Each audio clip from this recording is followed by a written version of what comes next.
до тех пор, пока мы не пройдем переформирование и до оснащения и до обучения. From June 1st, no longer on the war zone. We will see if his promises hold true. They have been empty before. It only changes much for Prigozhin because he's not going to lose his men anymore, but for the Russian situation in war, it doesn't change much. This is a Russian border checkpoint of Kozinka in Belgorod region. It's in Russia, a few kilometers into Russia. Russians are very much paranoid that Ukrainians will launch the counteroffensive from anywhere, especially from the Belgorod region. They will strike into Belgorod. This is the biggest fear they have.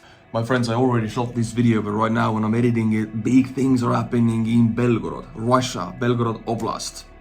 Svoboda Rossiya, which is a Ukrainian legion consisting of Russian fighters, pro-Ukrainian Russian fighters who are in Ukraine. They have crossed into Russia, really gone into Russia and occupied 3 Russian settlements in the Belgorod Oblast, actually in Russia. This is the first time it happens.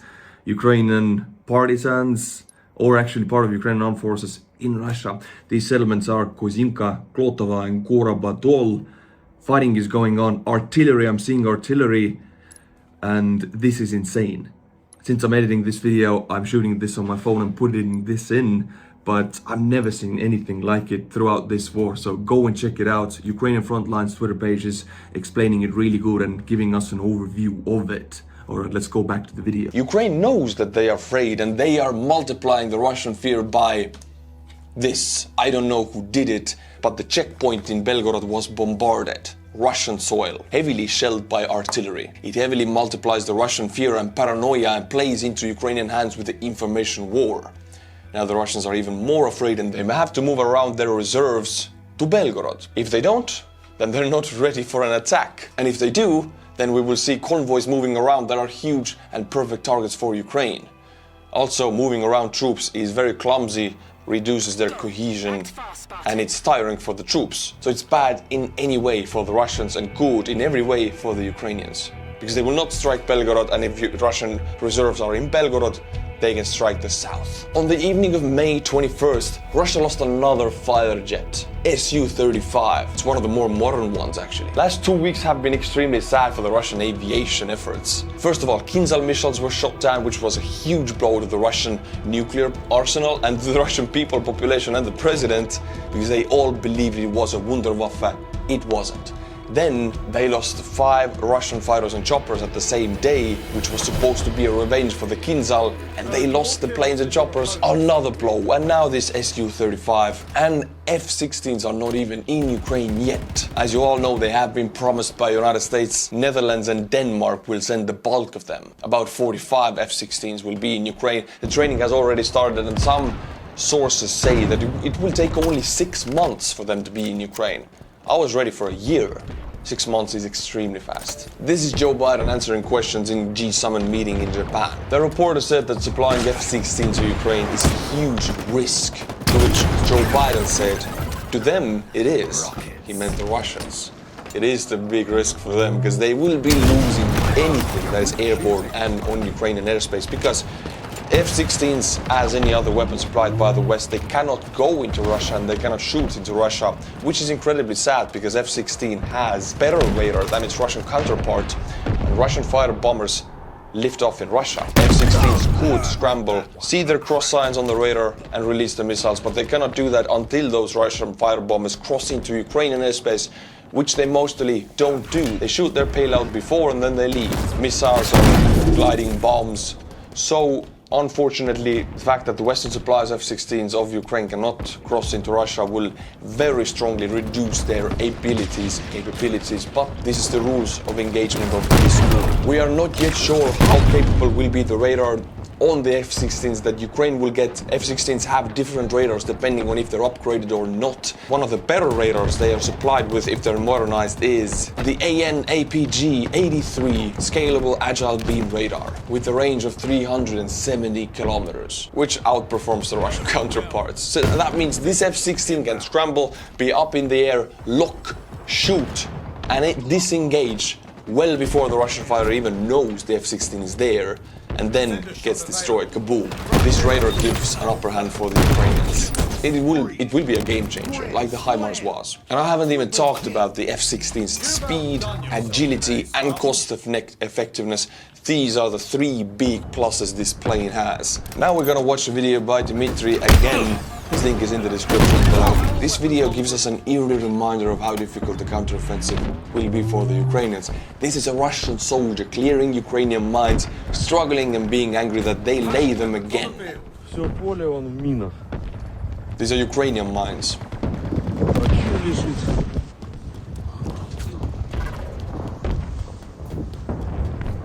Он все в минах. Все в минах, блядь. Вот так все поле. Вот такие вот дела. Заебали эти.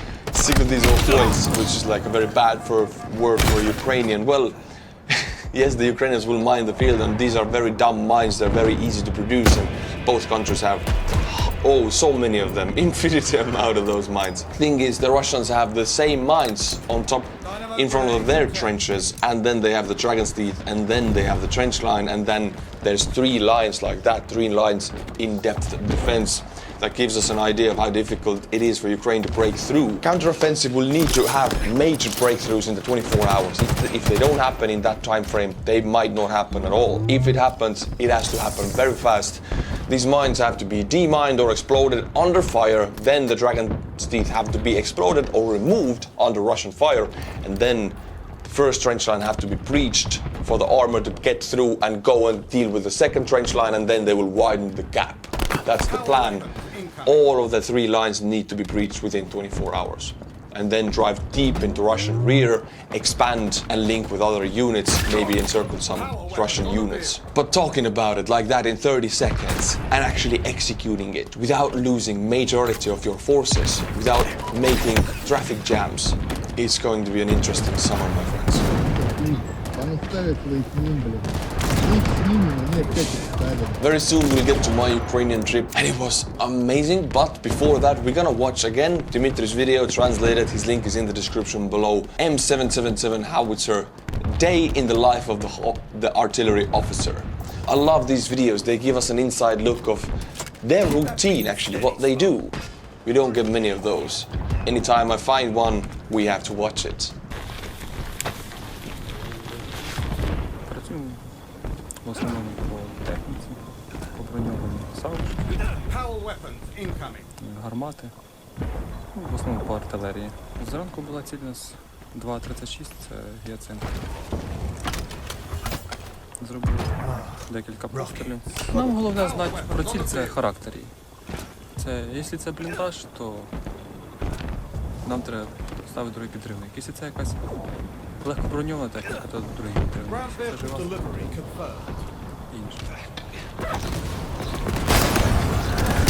It's weird. If it's a trench, we need one charge. This says the whole thing. It gives away the entire artillery doctrine of Ukraine and NATO.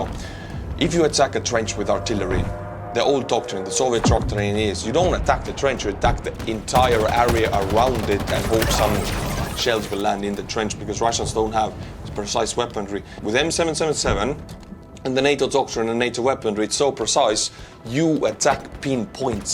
You attack with needles on the map. Whether it's with the Russians, you take a paintbrush and you put it on the trenches like that on the map. So if you have one shell, you will know it will hit within 2 meters of the trench line, it will go straight into it and kaboom, it's gone. The precision of these artillery weapons is insane, and it's very difficult to produce it like that. Russians are not able to.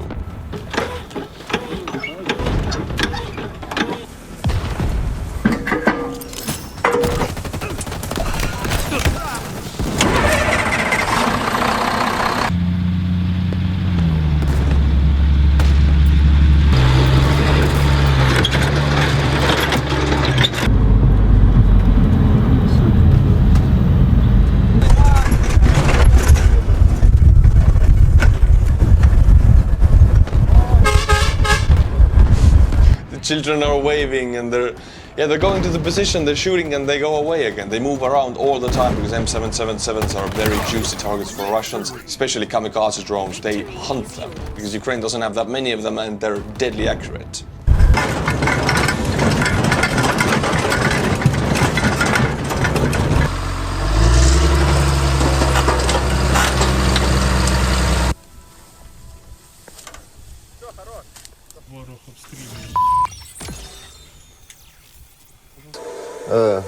Скажімо так, поле дії дуже велике, ми обслуговуємо велику територію, тому все залежить від того, де перебуває виявлена ціль, і від того залежить переїзд і вибір позиції. You know what I don't know? I never studied this. I was an infantryman. How does it exactly work? They move to a position, they know